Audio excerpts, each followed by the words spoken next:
stand in our way, and our golden age has just begun. This is Human Events with Jack Posobiec. Now it's time for everyone to understand what America First truly means. Welcome to the Second American Revolution.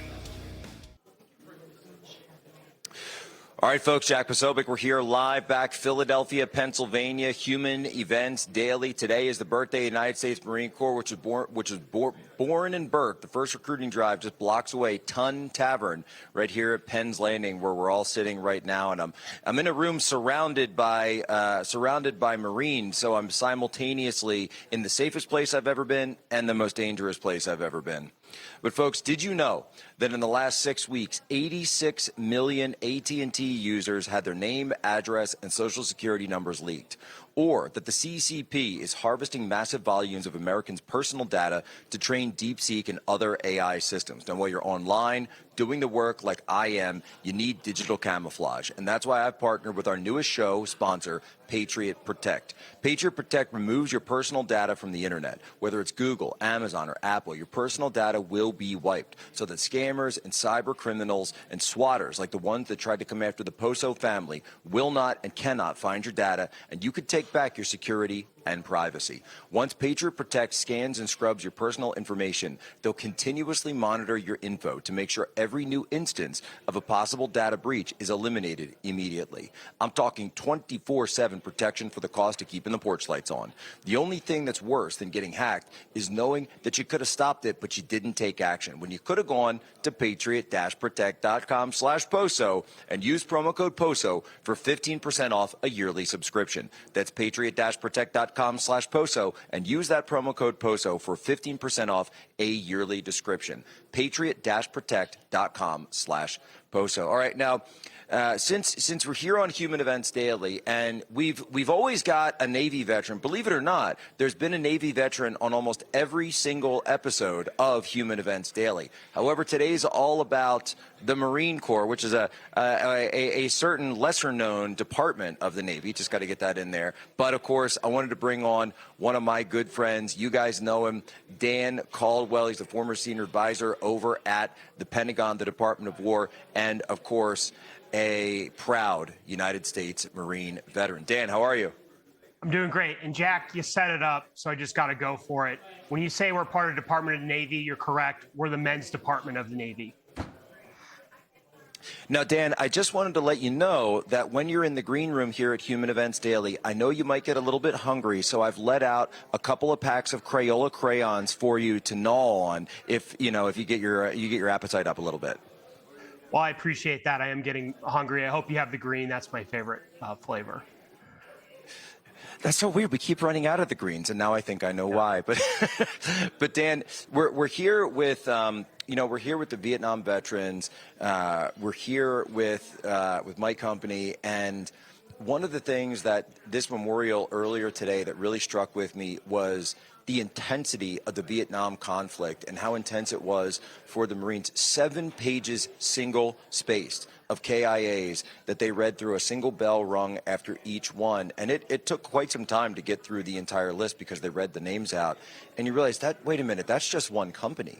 So walk through for me the intensity of Vietnam for the Marine Corps and part of the Marine Corps history, and also just the understanding that it gives those who have served when it comes to those discussions of perhaps sending Marines into the fire all around the world yet again.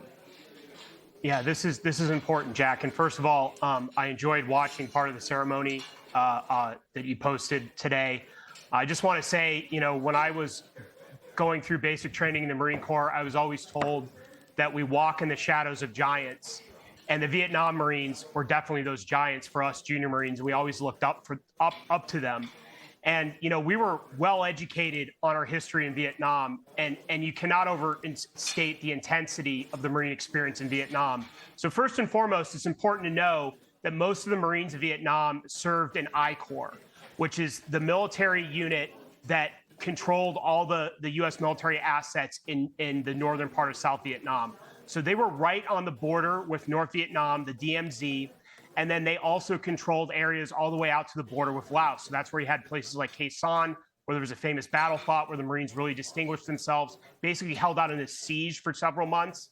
And then out more towards the sea, you had Hue City, where the Marines fought the famous battle in 1968, the Battle of Hue City. So this is where you had the North Vietnamese, the VC, they were closest to their safe havens, they were closest to their supply lines. So that is where you saw some of the most intense combat of the war. And so that is why you had very high Marine casualties. You had a lot of very intense combat, and you had a tremendous amount of heroism from Marines that served throughout that war. And so it's unfortunate that I don't think a lot of the Marine history in Vietnam has really been highlighted. You've had great books like Fields of Fire, the Nightingale Song that have talked through that, but it really, it's nothing compared to what I went through in Iraq. And it's nothing compared to, again, there's a lot of brutal fighting and heroism in Afghanistan, but it's really nothing compared to that. It was significantly worse by every measure.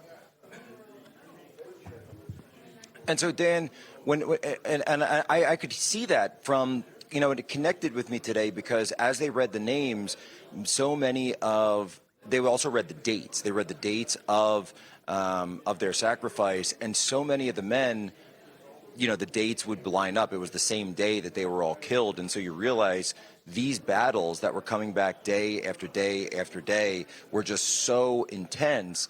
And this was totally different from what we even saw. And obviously I remember the Iraq-Afghanistan era as well, but it was just a magnitude larger.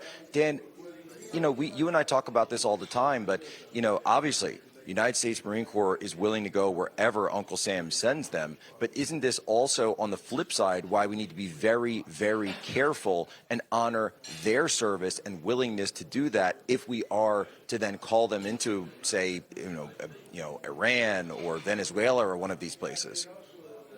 Absolutely. Just because you have a highly trained, well-equipped, lethal United States Marine Corps does not mean that you should send it around the world to fight in every conflict or solve every problem. Military force should always be the last resort. And too often, especially in the post-Cold War era, our policymakers have deployed not just Marines, but soldiers, sailors, airmen to conflicts that are not in our national interest. And the Marines and all other service members distinguish themselves well in those conflicts. But let's just, Jack, let's just quickly talk about what's going on today at the White House. At the White House today, there is a former leader of al-Qaeda meeting with President Trump. Al-Shara, also known as Jolani, is now the president of Syria. I think, to be clear, it's very good that President Trump is engaging with this guy. He clearly wants to do business with us. Instead of starting another civil war in Syria, we should engage him, and I applaud the Trump administration for doing that. But let's think of the symbolism of that for a second. This guy fought United States Marines in Iraq. He was a leader of al-Qaeda. And he essentially joined al-Qaeda because of the Iraq war and because of our overreach in the region. And so we've invested all this blood and treasure in these wars, and the end result is our enemies winning. And it's because in most cases, we didn't need to fight those wars. We didn't need to deploy the Marines. So I think that's an important lesson that we should absorb. Again, we need a well-trained Marine Corps, well-trained Navy, Air Force, Army, but we should absolutely use them as a last resort. And just them existing isn't a reason that we should send them around the world to serve as the world's policemen.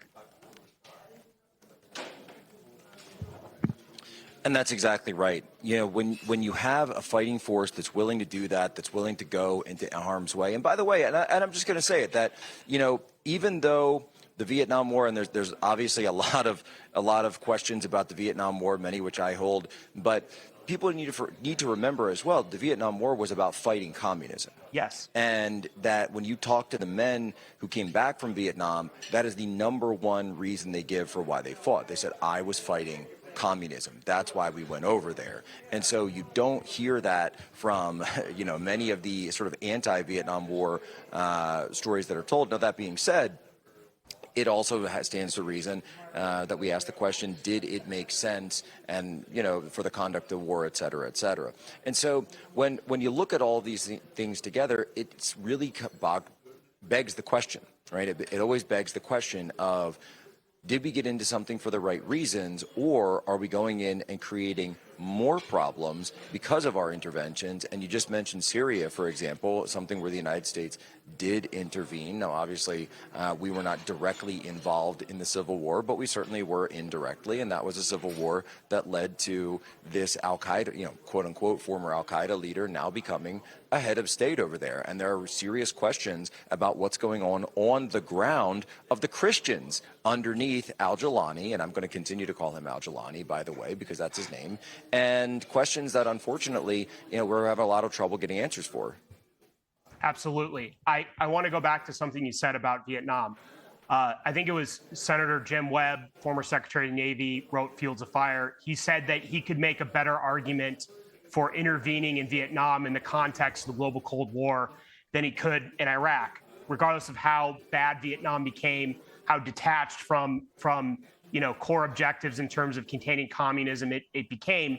I believe that you can make a better argument for Vietnam in the Cold War context than Iraq in 2003. But here's something. You mentioned the protesters too. If you think about people who protested that war or avoided service in that war, a lot of them became leaders in the national security space after the Cold War, and like the Clinton administration and the Bush administration. And it was that generation, the anti-war protesters, were the ones who really drove a lot of our bad foreign policy, whether it was like the humanitarian interventionism or people like John Bolton, who proudly dodged the draft in Vietnam, pushing the Iraq war because they never absorbed those lessons, because they never fought. They're too cowardly, to go and serve the United States. Or in some cases, they thought the communists were the heroes. And so that's an important point, too. Dan Caldwell, we're on. Today is the birthday of the United States Marine Corps. We're here live in Philadelphia, PA. Human Events Daily, right back.